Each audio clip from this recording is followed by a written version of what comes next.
Hello friends, in today's video I'm gonna be walking through how to make a pictures fit wallpaper on iPhone. First of all, unlock your device and open settings. Tap on wallpaper.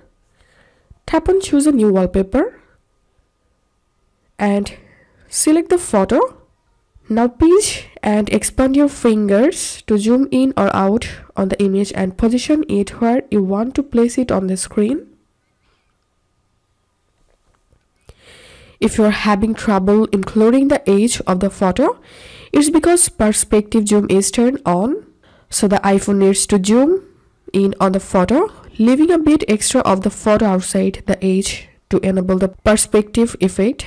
Disable it by tapping the perspective zoom button at the bottom of the screen.